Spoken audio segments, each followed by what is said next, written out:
Mrittunjoy, for someone so young, you have a list of accomplishments. You have recently submitted a position paper with single authorship on education and technology, and your paper was forwarded to the Government of India for G20 2023. Can you share some insights for our audience from that? Sure. So I had actually submitted this paper as part of the C20 policy pack, which had been sent out from the C20 Secretariat. And the paper was primarily based on a couple of things. Firstly, it was based on a session I had chaired as part of the C20 in 2023 itself in Coimbatore, Tamil Nadu. As well as my work with the Ministry of Human Resource Development, Government of India, in 2019. The paper was titled Educational Emancipation and Empowerment with Effective Deployment of Technology for Sustainable Human Resource Development. And the idea was that we were trying to see how educational emancipation and empowerment can be integral aspects of utilizing technology in the field of education itself. And of course, we know that technology has the capability of breaking down barriers and providing equal opportunities for learners. And this, in turn, has the effect of ultimately fostering the emancipation from traditional constraints that many people can face. So, by leveraging these digital platforms and tools, learners can access a wealth of information and educational resources regardless of their geographical location or socioeconomic background. And this access to knowledge empowers individuals, and it helps them to take control of their learning journey and of their lives for that matter, enabling something we call as a self-directed and personalized learning experience. And so additionally, technology facilitates interactive and collaborative learning environments and helps in the learning process by that manner. If I were to highlight a few points which we were focusing on, and which have been very graciously been carried forward by the C20 Secretariat and has also been reflected in the Delhi Declaration that has been recently released to the media. They would include the idea of addressing the knowledge gaps in technology utilization for education and pedagogy.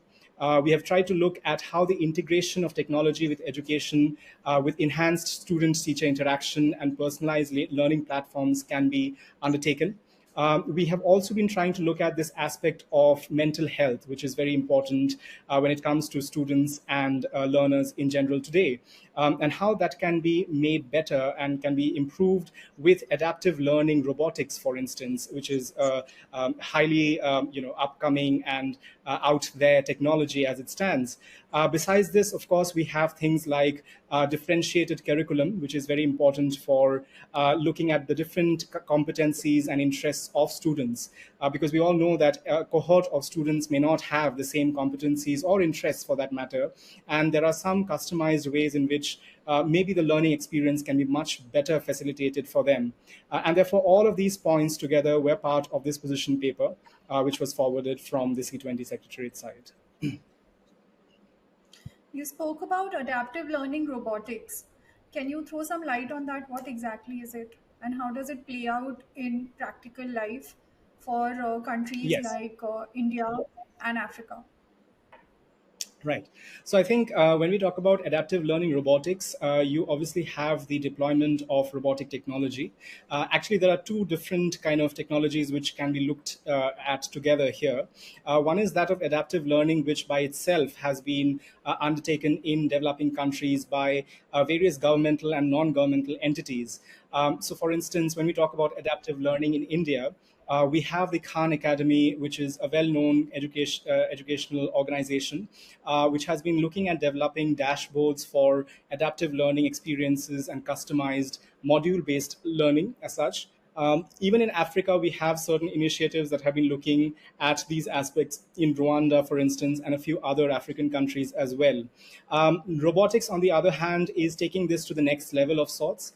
So the idea is that if we were to have direct interaction between the robotic aspect, which is equipped with the adaptive learning module or element to it, what it helps in is in terms of helping students not only attain competencies essentially, but also to look at emotional kind of factors related to the emotional quotient, to the manner of behaving or reacting to certain stimuli, for instance, and being in certain specialized environments which are simulated to better up level the mental health of individual students.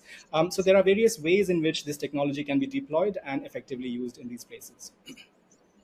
So, in simple terms, it means that robots are being used to teach children in the Teach education children and do sector. more than that, I would say. I mean, they have been used as assistants of sorts to kind of give a more comprehensive understanding of simulated kind of stimuli, if you will. And so that has helped in terms of not only the educational and pedagogical aspect, but also in terms of helping with emotional growth and development, and other facets of education as well. Yeah. That's very interesting to know that now we have robots in as part of this technology that are in fact helping children deal with their emotions as well. Moving Yeah. on, Well, you that's have where we are. Yeah. yes.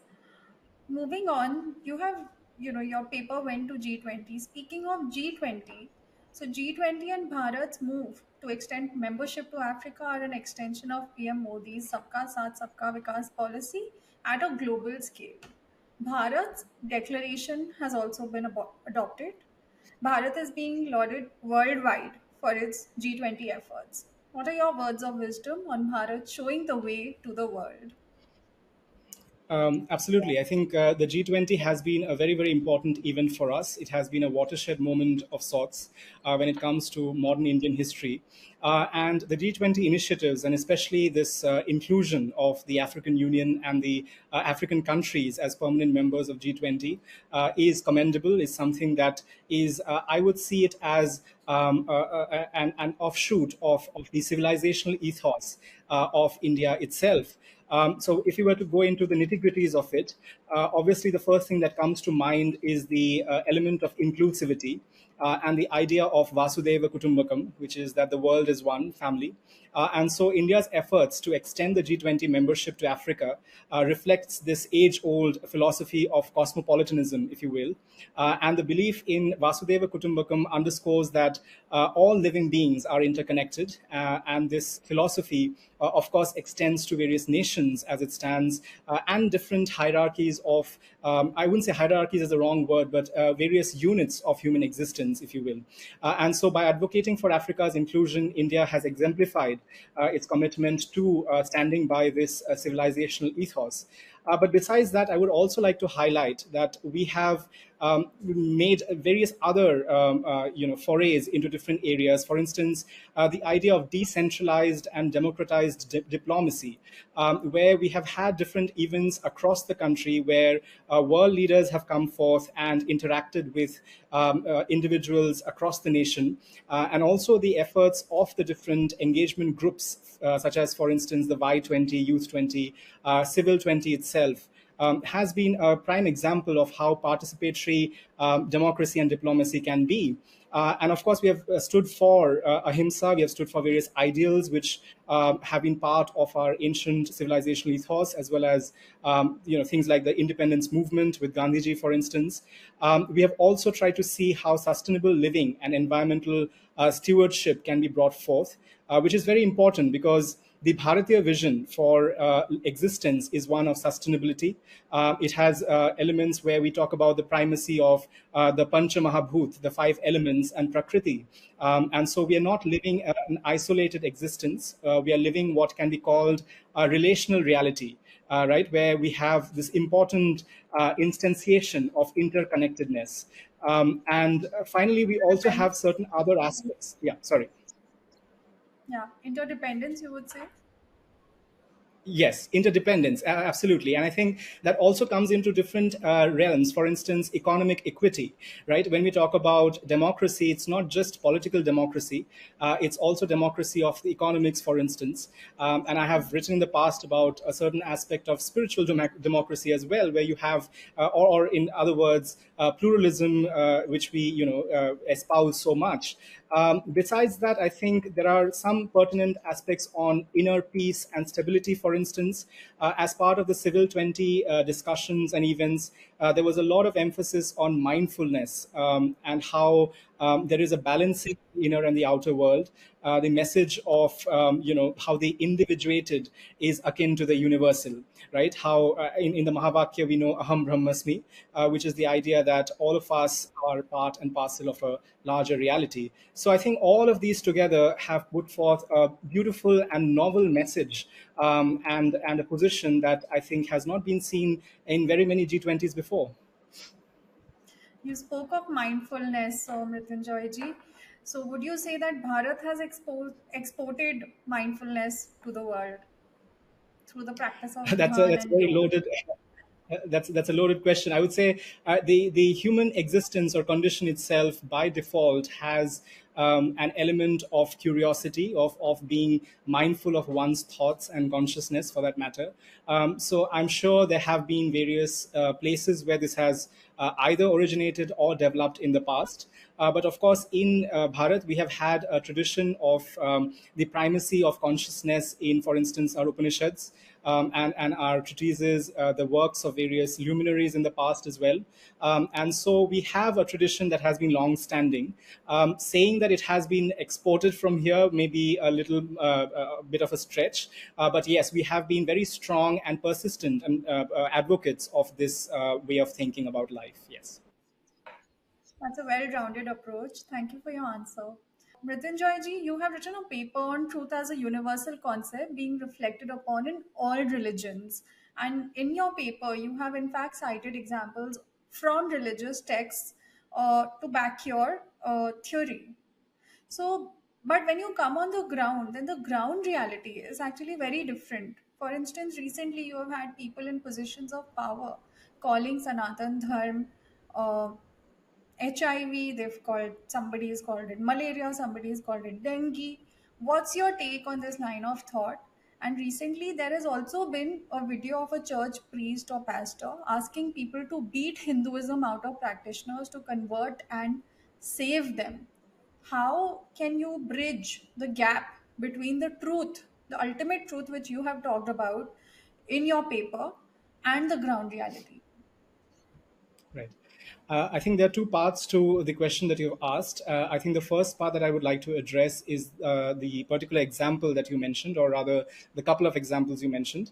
The idea of Sanatan Dharma being equated to dengue and malaria is abhorrent, is absolutely deplorable. I think what has been done is, of course, that they are trying to kind of do a little bit of politicking before the general elections, but at the expense of something that has withstood a number of different trials and tribulations over centuries, for that matter. They do not realize that the spirit and the soul of Bharat lies in its dharmic essence, and to kind of condemn or go against that is to go against the very essence of India itself, of Bharat itself. So that would be my response to the first part. The second part is a little more longer. It's more kind of elaborate in its in the ambit of what I've tried to cover in that essay. So one of the things I highlight, which has been a part of our traditions, is that truth itself can often be paradoxical. And the idea has been put forth in the very earliest of our texts, for instance, in the Rig Veda. In the Nasadya Sukta, it is spoken of in terms of being beyond existence and non-existence itself, and transcending polarities, transcending dualities, in a certain manner of speaking. And that in itself is something where we are talking about the very final frontier of empirical understanding, right? Where existence and non-existence itself is being challenged. Now, one would ask whether that is reconcilable with, let's say, science or rationality, right? But in fact, we do see that there are instances where in modern physics, we see things like the redundancy of theories. There are many different ways of describing the same empirical reality in nature, for instance. So that is an important part to kind of understand and assimilate into our way of looking at this particular subject. In my essay, I have tried to show that while most religions may diverge on there are on a certain kind of instantiated truth. So before I come to that, there are two levels of truth, if you will, in my expansion on truth itself. One is, of course, what one would call or has been called as absolute truth, or truth that is beyond these empirical binaries and polarities, and the other is what can be called as a Changeless. conditioned truth. Sorry, yeah. So your absolute truth Sorry. is the truth which is changeless, which is beyond any physical or temporal changes. Right, right. Yes, yes. And that is something which is ontologically, you could say, the premise of empiricism itself, of all that we see in the universe, for instance, at a very, very Yes. fundamental level. And Yes. what emerges out of it is something which is known as a conditioned truth, is something which is Yes. also maybe a propositional truth, for instance, right? Yes. So religions may diverge on the latter, right? But I do argue that at a certain level, the former is something that has been looked at in very similar ways across different religions. For instance, truth is called as knowable and yet mysterious. It is spoken of as transcendent and yet immanent. It is spoken of as unchanging and yet dynamic, right? So there is this, again, the paradoxical aspect of it, right, has been put out there in various texts, right? So if you were to look at different examples, for instance, we talk about the idea of a personal God, right? Like in, for instance, in various Abrahamic religions, and in Sikhism as well, and certain theistic traditions of Hinduism. We talk about a transcendent being which is impersonal, like Brahman in Hindu traditions, Tao in Chinese traditions. And also in, for instance, the idea of Tathata in the Mahayana concept, right? Then we also talk of immanence of the person, for instance, right? So we talk about Atman, right? We talk about the Bodhi in the Mahayana texts, and the Christian concept of the indwelling spirit. There are some others which look at things like a common solidarity of many spiritual beings together with a single purpose, right? Like, for instance, in the Native American Sioux Wakan traditions, right? Or the Shinto Kami traditions and Taoist deities. So there are many different ways in which the same reality has been looked at in different ways.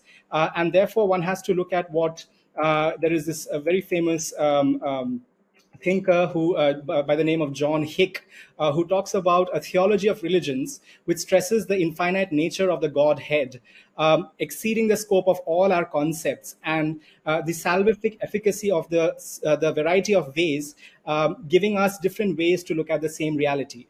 Right. So now coming to the question that you mentioned, which is the pertinent one, which is how do you reconcile this beautiful, this universal way of looking at God, at God or the ultimate reality? So here I think one has to look at two different concepts, which is very, very important. One is that of how you look at the contradictions of experience. Right. For instance, there are various instances where you see a spiritual leader, such as Jesus Christ himself. And there are many instances of, let's say, miracles which have been put forth in the different texts. And yet you see that there are Jews, for instance, followers of Judaism, who are very much against, vehemently against the truth or the genuineness of these realities as such. Similarly, one can see this example also in Buddha, in the case of Lord Buddha, for instance. In fact, in his own brother was not confident of whether Buddha had the kind of divinity that was looked at by various people. So one has to understand that there is this concept of permissivism, right, which is that you could have a number of bases for of generalizing a concept or an understanding, but there could be very different aspects in terms of how one comprehends it. And this is not only between people, but also in between within oneself, in what is called as intrapersonal permissivism, right? So there is this understanding that that is a healthy aspect or element to have within a society, within a certain tradition. The other is that of epistemic supererogation, which is basically the idea that if you were to have an evidence, a corpus of evidence, let's say, or a certain kind of a repository of empiricism, how much of that is necessary to cross a threshold to make a belief, right? Or to have entertain the idea that the binary can be formed. That you know something or you do not. You have a belief, and there is the other for that. right? So I Right. think spiritual supererogation, which is the idea that you not only kind of tolerate the other traditions, but you actively accept the fact that there is a certain reality, a certain truth to that. So I think both these ideas of permissivism and supererogation are very, very critical when we are talking about a pluralistic and cosmopolitan culture. And I think in Hinduism, in the Dharmic traditions, and when we talk about Indic knowledge systems, I think this has been so, well, in a way, manner of speaking, hardwired into the ethos, into the psyche, that it comes very naturally to us. Which is why I would say that India is one of the truly secular countries. We talk about secularism, which is again, a matter of great debate and discussion today. But the very reason for India being as secular as it is because of this dharmic undercurrent, this dharmic premise on which it is based. So I would just like to conclude this response with the idea that when we talk about conditionings, we have to be actively aware about the effects, about the origins, about the non-absoluteness of those conditionings, right? And therefore be open to understanding and even actively accepting the other alternate traditions and thought processes. That's a truly very insightful answer, because what you're saying is that instead of rejecting other people's experiences, whether or not you believe in them, you accept them. That's a more Yes, compassionate approach, and wherein yes, you try to take everybody within your fold. It's a more tolerant approach, which, according to you, has already been part of the Bharatiya culture. Speaking yes. of Bharatiya culture, what is your take on this potential name change of the country from India to Bharat? And would you Oh, really say that this is a name change at all? Because historically, there are evidences to show that India has always been Bharat. It has also been referred to as Bharat. yes, so I think there is a certain bit of the political aspect to it, as you may appreciate, because I think it is a great move to begin with, because I think there is a certain element of decolonization that is very important. India, as a name itself, has been kind of looked at by, let's say, Greek, scholars and thinkers like Herodotus, for instance, back in the early part of this millennium, or rather around that time. But later on, it was more of a colonial British kind of. Well, imposition is a wrong word, but is a usage, maybe a usage of sorts. But what we are forgetting is that there isn't any great constitutional reform or legal, change that is required, because as per Article 1, we do have the dual usage of India and Bharat, which can be used for our country. It has just been unfortunate that India has been preeminently used, right? I wouldn't say unfortunate, but it is that is the way it has been. But at the same time, what I think the government at the moment is trying to undertake is this movement towards making Bharat as much, if not more, the formal term for the country, the name for the country as such. So if Srimati Draupadi Murmu sends out an invitation as president of Bharat, I do not see anything either improper or unconstitutional for that matter. And so the move to use Bharat more is truly commendable, because it shows that we are truly owning our own identity. We are moving towards a decolonized manner of looking at ourselves, because the nation has had an uneasy balance between this endonym, right, which has been passed down through millennia in the form of Bharat, and this exonym, which has been used by the British Raj, and as I said, by the Greek, antecedent, by the likes of Herodotus. So some scholars argue that that India itself refers to the geographical and administrative entity, and Bharat is actually more than that, right? I mean, in one of my essays, for instance, I have spoken about how Bharatiya identity, or nationalism rather, he is more than just the political, geographic, geocentric, and even for that matter, cultural. I would call it even spiritual, for that matter, in a manner of speaking, right? Where we are talking about certain fundamental tenets of how we perceive ourselves and the world around us.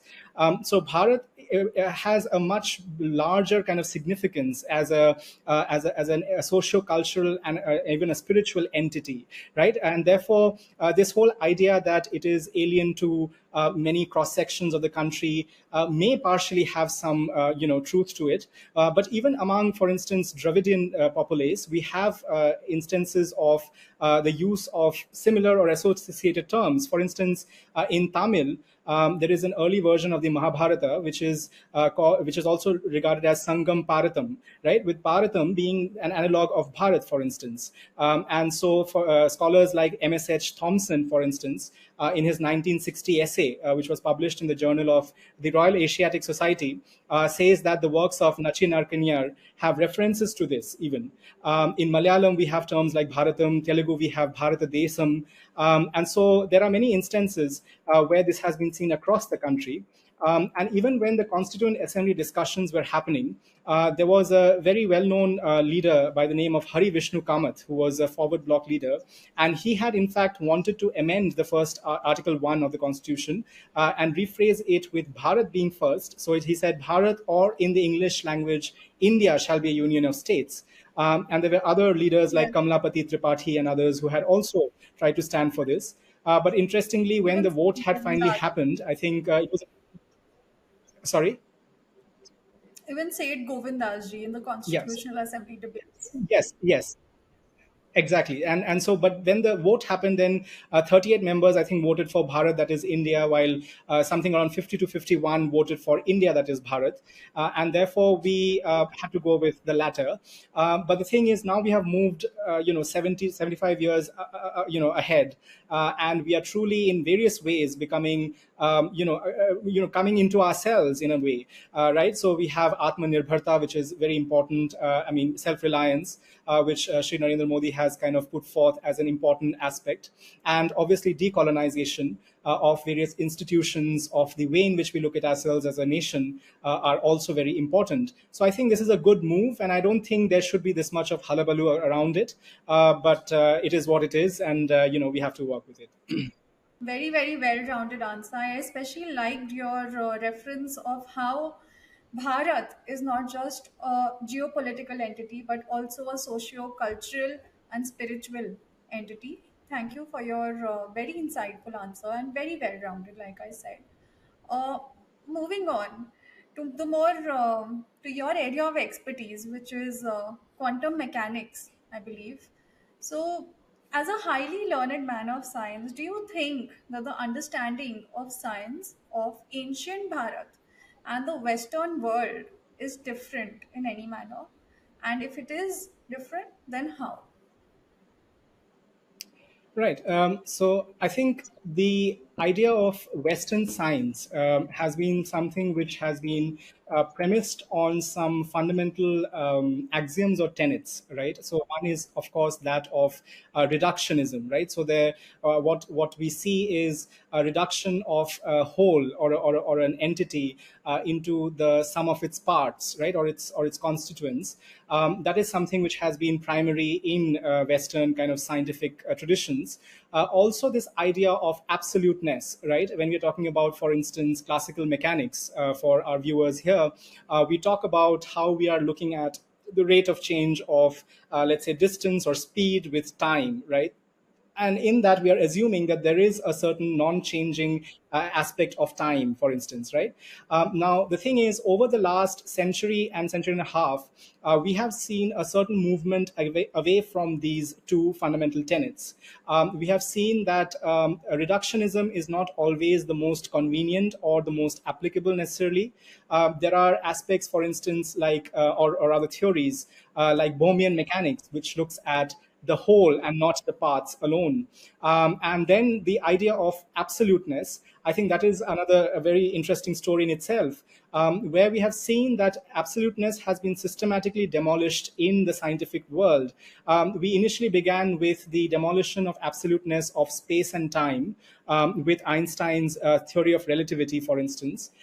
Then we moved ahead to the idea that neither particles nor fields are absolute in themselves. So there was a second revolution of quantum mechanics, where we spoke about that. And now we are at a stage where we are talking about even the laws of nature having certain redundancies in them in terms of describing nature in general. So these are all aspects which show a certain movement is necessary away from the Western way of thinking. Now, you spoke about how the Bharatiya side, the Bharatiya scientific tradition, kind of can either fill in the gap or inform us to go in a different direction. I think what is very important is that the Bharatiya tradition, yeah, so the Bharatiya tradition had always had a certain adaptive, calibrative approach towards science itself, where, for instance, I don't want to bring in metaphysics and science on the same platform, as such, but the idea Yeah. of the non-absoluteness of the observer, right, of consciousness itself, of how we Yes. approach empiricism and phenomena, that is Yeah. something which has been primary in the Bharatiya traditions. And we don't Yeah. look at things as sum of its parts, right? We look at Yeah. things in a more comprehensive, in a more universal even sense at times. And the whole idea of the individual and the universal are not such, isolated elements or of concepts, in themselves, conceptual elements in themselves. So we don't have that division as such, right? So I think those are very, very important. And we need to understand one thing here, which is, again, very pertinent to understand, because there has been a colonial exercise that was undertaken in the 19th century by the likes of Macaulay, for instance. We have had a tradition of, for instance, metallurgy, mathematics, chemistry, even, and medicine, which were very advanced for their times.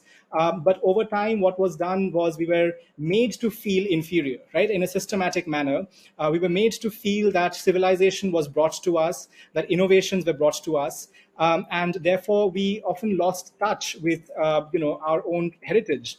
And surprisingly and funnily, when the quantum mechanical revolution happened at the beginning of the 20th century, the people who were proponents of it, or the luminaries, they themselves were the ones who actually brought us, our attention towards, for instance, various Upanishadic, treatises and extracts, right? I mean, so that is a fascinating way in which we were made to kind of realize our own heritage from somewhere beyond, right? Because the resonances were found in terms of the way of looking at nature itself.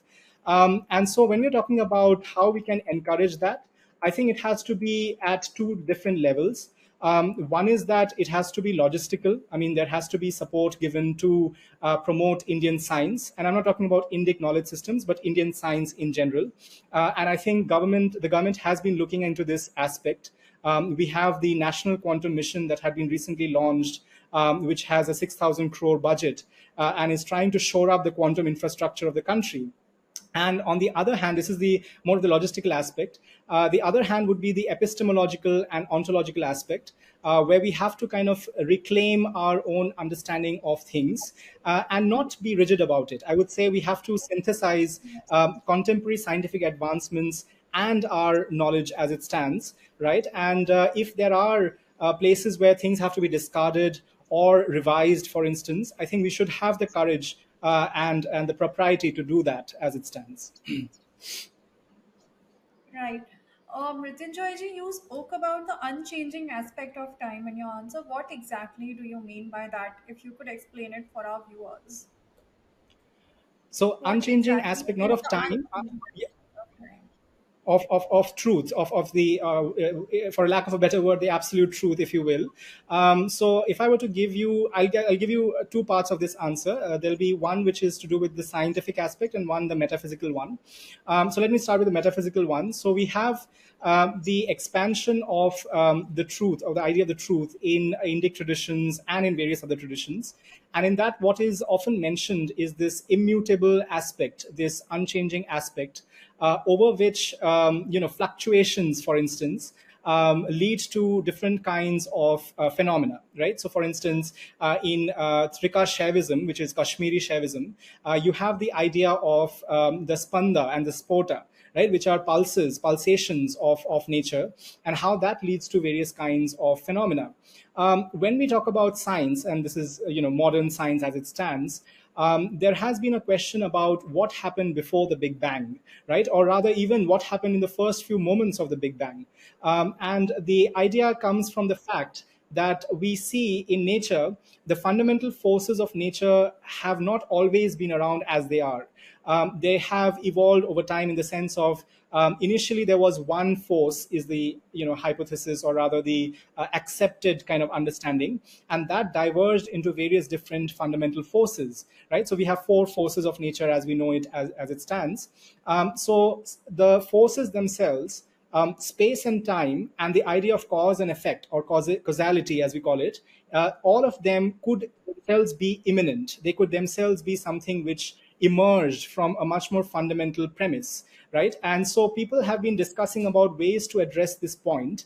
And because space-time, if it is itself immanent in its foundations, then surely that which from which it came does not have space-time in it, right? So when we talk about temporality or time, right, if time is immanent, what it came from has to be devoid of time, right? Or it has to have some other form of reality which does not encapsulate time as it stands, right? So therefore we talk about the unchanging reality from which things could come forth, right? So it's a very fascinating idea. Yeah, please go ahead. No, I didn't see anything. Oh, sorry. Yeah.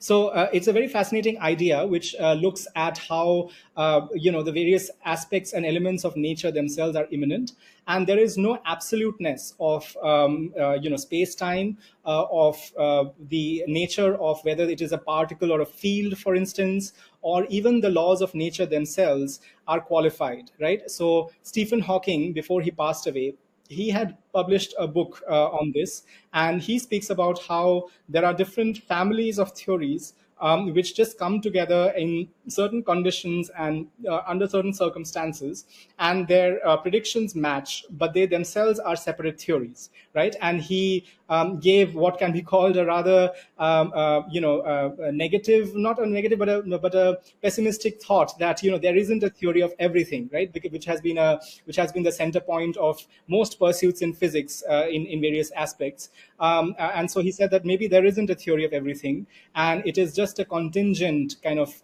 way in which we can describe nature that is important. Yeah. Wow, that was a very, very elaborate answer. Uh, Talking about the more practical aspect of your answer, I would like to know that how would you say can we revive the rich scientific tradition amongst our youth of today? Because very rarely do I come across a Twitter profile like yours, which I fortunately did in this case, wherein I have found someone who is both philosophically and scientifically inclined and learned at the same time. So, how would you say, as a member of the youth, that we can revive this rich tradition of a marriage between philosophy and science? And further, because no proper opportunities are found or perceived to have been found within Bharat, you have youngsters who are into science, they go abroad for such opportunities and they choose to make a career abroad rather than in India. So, how can we prevent such a scientific brain drain? Right. That's a very important question to answer on both the fronts, I would say. So, firstly, I would like to respond to the first bit by saying that I don't see science and spirituality as two separate things. I mean, this may be a very blasphemous answer in a way. It may be very kind of counterintuitive, but it is all but the truth in a manner of speaking, because what both are trying to do is to look at an unbiased pursuit of truth, right? It could be at different realms, it could be at different levels of reality as such, but it is trying to see what reality is at its most fundamental, right? And the various aspects to it. So when people ask me that, what made you go into physics for that matter, or science in general, I think my response would be that it is, for lack of a better word, almost like a religion, almost like a spiritual practice of sorts, because it is helping me look at reality at a very fundamental level, right, with empirical tools and various other conceptual tools as well. So I think what we need to do when it comes to the youth of today, and especially in Bharat, is to have a very kind of comprehensive and detailed framework whereby we need to look at the systematic methods of knowledge accumulation and analysis, right? Because in the civilizational history of our people, we have had the darshanas, right, the schools of thought, and people Yes. often misconstrue them as religious or spiritual schools of thought. They were indeed, but there have also been various other aspects, like for instance in Vaisheshika, which is a school of thought, darshana sorts. There is Maharshi who was a proponent of atomism, right? Atomistic kind of ways of looking at nature itself. And there have been various others, in the mathematical domain and in medicine for that matter. And the funny Yeah. part, or the interesting part, yeah, is that they all had a certain mooring within this, for a lack of a better word, a metaphysical or a fundamental way of looking at nature, right? So it was not divorced off, it was not separate from the spiritual mooring as such, right, or dharma as such. And it was an offshoot or a natural extension, even in some certain cases, of that, right? So we need to, I think, get rid of our colonized way of looking at what is the politically correct scientific method, right? And not replace it with a counter kind of dogmatic way of looking at things either, right? We need to look at it as an unbiased, a systematic way of just pursuing truth, right, as it stands, and applying the resources we have in nature, we have in the application of our mind for the benefit of humanity. In terms of the methods of knowledge that I was talking about, there is a very famous book by Swami Satprakashananda Maharaj, of the Ramakrishna Mission, who has written about how inference, logic, and empiricism were very much part of our Indic traditions, right? We were not kind of just, as the West or the Britishers used to say, we were not just superstitious snake charmers, right? We had a very systematic way of doing things, right? And so we have to kind of understand that. And the problem with Western science as it stands is that it is also very rigid in its own way. I have worked with Professor Brian Josephson, who is a Nobel laureate in physics. And he, in the latter part of his career, has looked at certain non conventional, but very, very scientific, very physics oriented kind of theories within, for instance, nonlinear dynamics. And he has faced a lot of backlash because of that and various other interests as such in metaphysics and philosophy, including, for instance, in conferences and in publications, for instance, right? So that's a very unfortunate way in which rigidity has seeped into what should be very, very, non-dogmatic in a certain way. So we have a big responsibility as a people. We, the Bharatiya, have a very big responsibility to truly make this inclusive and unbiased, firstly, right? And also try to have the resourcefulness rather, to be able to reconcile paradoxes, opposition, for instance, different aspects of nature which may not be easy to reconcile immediately, right? So, for instance, I'll give you an example. As convener of Mandala, which is part of Vigyan Bharati, the largest scientific organization today in India, we have been looking at quantum mechanics and Trikashaivism, and particularly looking at the subject-object binary. First thing is that who has he received this kind of backlash from? You talked about a Nobel laureate receiving Yes, backlash for pursuing a particular kind or form of research. So, where has this yes, backlash exactly come from? And secondly, you yes, talked about rigidity, some kind of rigidity in the Western scientific system. So, yes. would you say that that rigidity is in fact obsession in a way with empirical tools and with reductionism? Right. I think the first one is obviously that you have the backlash from the scientific community and certain cross sections of the scientific community. And we have to understand that science, like many other aspects of life and of society, has a lot of power dynamics and politics associated with it, right? We cannot make it devoid of that, unfortunately. I mean, science should be devoid of that. But there are various kinds of, for instance, coteries, if you will, or groupings which have inclination towards certain theories, for instance, right? So I'll give you an example. We have the theory known as string theory, right? It's something which people have heard often in popular science as well.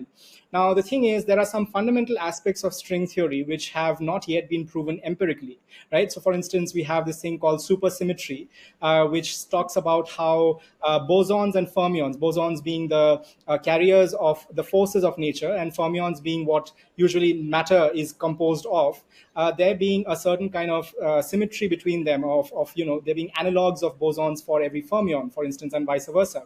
Now, this has not been proven in any empirical test conclusively yet, right? And we have done this for, we have been pursuing this for a long time, and in most of the places, because string theory as a mathematical theory, as a theory itself, is a comprehensive theory. It has a lot of the conceptual tools to reconcile gravity with the rest of the forces, which is the outstanding kind of debate at the moment, the outstanding problem. But at the same time, there are some fundamental aspects which have not been proven empirically in the experiments, for instance, even in the Large Hadron Collider, right? So the emphasis on pursuing that, and let's say not some other, there are various other theories as well, right? One, in fact, is a very interesting theory which talks about how the universe is full of superfluids, right? It's encompassed with superfluids, and that is how nature, the universe is a certain kind of expression of power, right? And unfortunately, that is seen even in the selection of, for instance, Nobel laureates at times, right? Where or certain other accolades that you have in science, for that matter. And we need to kind of break out of that. And I think India has a role, Bharat has a role in terms of helping in doing that per se, right? Because we want to have, as I said, an unbiased and a truly inclusive way of doing science as we go along. Yeah. And speaking of reductionism and empirical tools, is there a kind of obsession in Western science with these tools, which is not the case with Bharatiya ancient science? Right. I think that is indeed true, because if you were to look at quantum mechanics, right? I just mentioned about Bohmian mechanics, which is looking at the idea of the whole, right? There is a what is called as a universal wave function, which is a mathematical entity, and that describes everything that we see. And there are various parts of it, if you will, which kind of describe phenomena at a more localized level. Now, when we talk about quantum mechanics, we have the Copenhagen interpretation. There are certain other schools of thought which have held a lot more of sway on the scientific world. Even though Bohm, who is the proponent of this theory, has been trying to kind of develop various aspects of it in a fairly interesting manner, for that matter, right? So I would say that is indeed a problem. In India, I would say we have, as I said, we have had a meta-dynamical kind of freedom of sorts, and I think that is because over time we have had this whole idea of having healthy debates, right?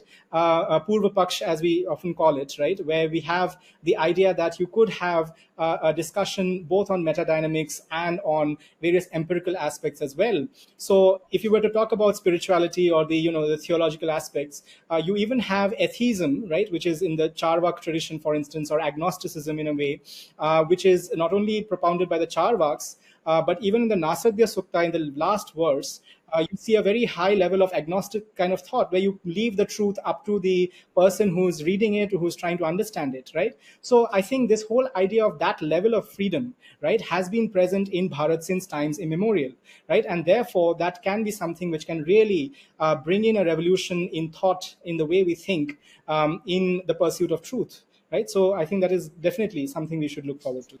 And coming back to the main question, which has somewhere gotten lost in our discussion, Right.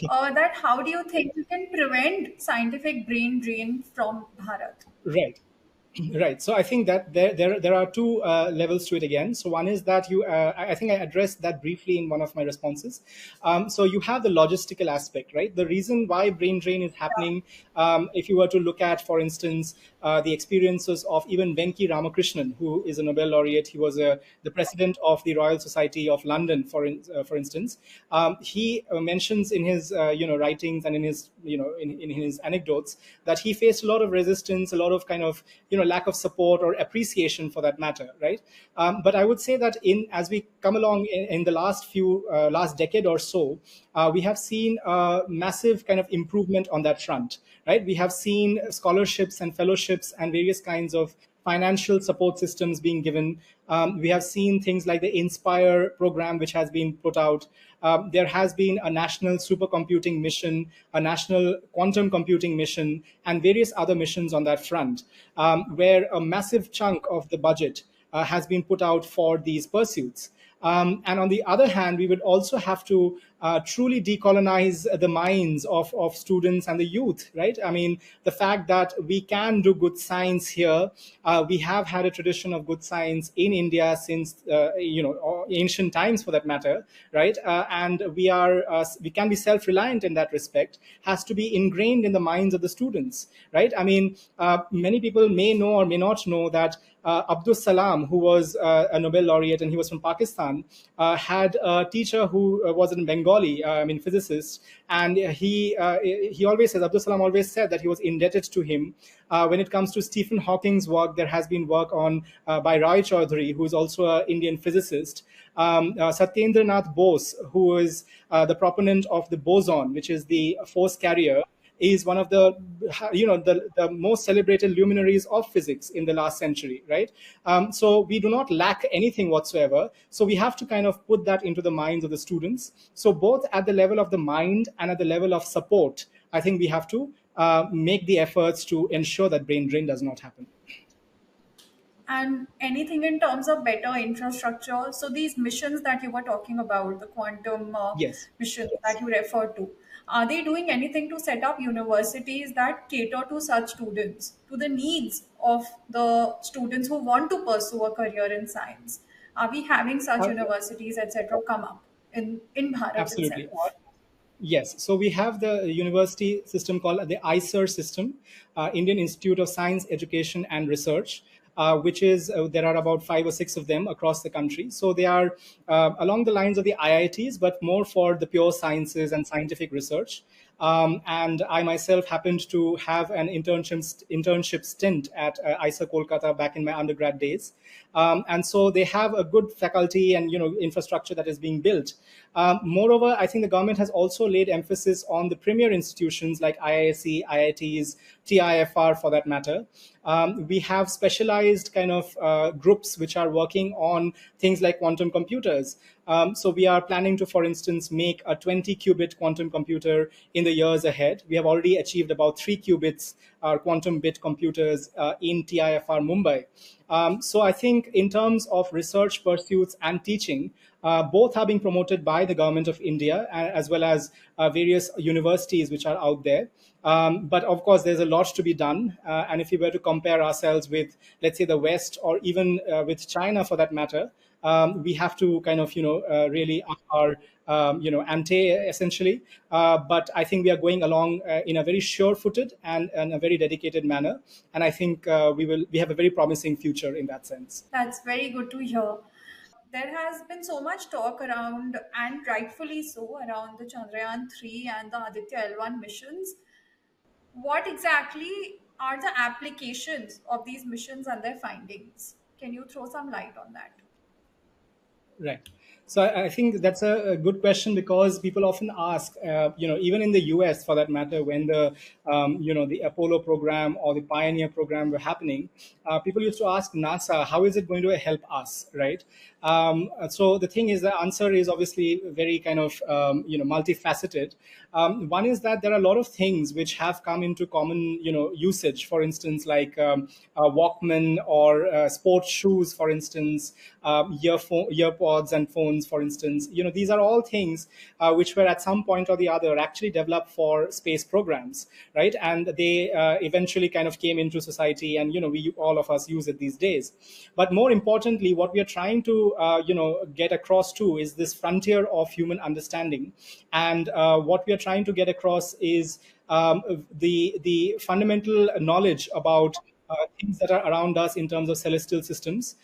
So the reason why the importance of finding water, for instance, on the moon or on Mars or on exoplanets and life for that matter, is to look at a manner in which we can look at comprehensively this future of humanity, right? Where we are aware of the dynamics in our environment itself, which could lead to various possibilities, right? So people often say that the moon and Mars had very different kind of terrains and different kind of geologies, for geological structures for that matter, in a manner of speaking. What happened, right, from there on? Can we find any insights for that matter from that?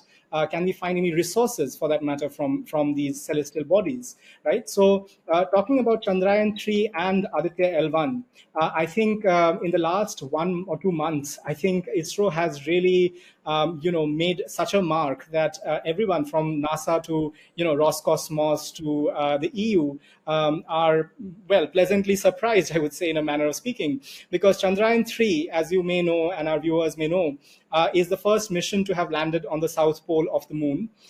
It has certain kind of results that it has already sent us, which are relating to the thermal conductivity studies. So it has been seen that there is a difference in temperature of the topsoil and the subsoil of the lunar surface, on the south, in the south pole. There has also been work on finding sulfur and various other kind of elements or chemical substances, which are present in the lunar surface itself. And we also have had seismic and plasma measurements from what are known as the ILSA and Rambha payloads on the Chandrayaan 3. And so we have had a lot of achievements of sorts in this particular program. And the good thing about this is that we have done it at a very economical, in a very economical manner. We have about 75 million dollars is what we speak about, whereas the Roscosmos Luna 25 mission was more than twice that amount, and unfortunately that failed. What we in India have done is also exemplary, because we have learned from our mistakes in Chandrayaan 2, which unfortunately did not go successfully. We have also tried to see how Chandrayaan 2 and Chandrayaan 3 can work together, right? So the orbiter of Chandrayaan 2, for instance, has a contingent link to the Indian Deep Space Network on the ground, which can help with in terms of communication for Chandrayaan 3. So that's a very important development of comprehensive space missions that we can kind of develop as a country, and it helps in boosting the center's plan to spur investments in this area, because as you may know, we have had a certain program by the name of In Space, which looks at how to bring in private players into the space technology realm, which has been a recent initiative by the government of India. Speaking of Aditya L1, we have some very important insights we expect from it. One is that you have this thing called coronal mass ejection, and certain kinds of solar storms which can interfere with the electromagnetic grid, electromagnetic field, and the magnetic field around the Earth. And in 1869, there was an event by the name of the Carrington event, which was a major event that happened in the West. And so we want to kind of know about what all is happening in such events and what can be done to prevent the effects, the ill effects of that. And particularly, I want to highlight that the Aditya L1 mission is unique because it wants to study the acceleration regime of coronal mass ejection, which has not been conclusively proven till now. So that is something very new, which we want to kind of prove as part of this mission. Wow. Thank you so much for throwing light on that, because mostly people don't have an idea. We know that we have made achievements in the field of space exploration, but we don't really have an idea about what exactly are our achievements or our takeaways in respect of what these missions are giving to us. The final thing I want to talk about, this ideology, very unique ideology which you have propounded, Turiyavad, it's called. And in this, you have basically, from what I've read, that you have suggested this as an alternative to the extreme right or the extreme left political economical approach. So, what exactly is Turiyavad, and how can this be practically applied? Right. So I think that beautifully actually brings around the discussion, because as somebody who has been interested in political economy or even socio-political kind of theories, one of the pursuits which I'm sure many of the youth today and even in the past must have tried to kind of look into is this the best possible kind of configuration or theory or the manner of undertaking politics and social policy for that matter, right? So in the beginning, there was obviously this idea that one could have a certain form of convenient centrism, right, where you have this idea of balancing things out, somewhat like the mixed market economy infrastructure as it stands in Germany and various other European and most modern nations for that matter. And so that was fine, but at the same time, it often becomes a rigid and dogmatic theory in itself, right? Centrism itself can be a burden when we cannot see beyond the narrow confines of having to impose them at all times, right? So dogma and ideological stagnation, have percolated through different cracks and crevices of contemporary life. And the reason for pursuing this idea of Turyavad began from there to like kind of look at how one can see if an Indic knowledge system premise can be a way to resolve this conundrum, right? If there is a way to kind of look beyond these constructs. So I think the main point here and the fundamental tenet here is the point of transcendence, or the principle of transcendence, which again goes back to my previous response, which is that binaries, right? Binaries of, let's say, capitalism and communism, the left and the right, various other binaries, Black they and are, white sorry? binaries like night and day, black and white. Yeah, So exactly, yeah, exactly. Binaries. So in the political context, they mean the left and the right. There are various binaries we yes, make, right? Conservatives and liberals and so on. Right yes, now, the thing is, yes. what has to be understood, and this comes from the Indic knowledge system perspective, is that none of these binaries are absolute in themselves. Number one, there has to be a contextualized understanding of that. So the idea of the Turiya, right? Turiya is something which is mentioned as the fourth, right? So we, in Yes, the Hindu of consciousness, yes, in the Hindu traditions, we have the idea of the waking, the sleep and the deep sleep, or the dreaming and the deep sleep state, and then there is a fourth state, which is the transcendent aspect, right? The transcendent absolute truth, if you will. And so the idea was that you reach there using various tools like neti neti, right, where you kind of try to hit away at the absoluteness of any idea, right, or any empirical thought. And so it is very important to kind of go by that route, because you often get stuck with the absoluteness of a certain idea, right? So, for instance, if I were to define Turiya, it is defined in the Mandukya Upanishad, and it talks about that which is changeless and wherein everything resides, as we were discussing, the immutable aspect and so on, right?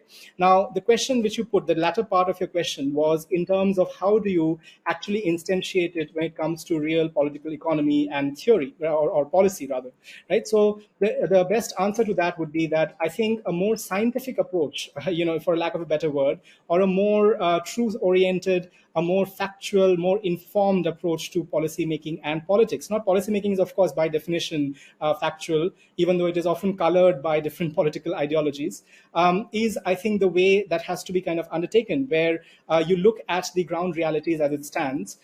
If there is, let's say, a recession, of course, there is the need for austerity.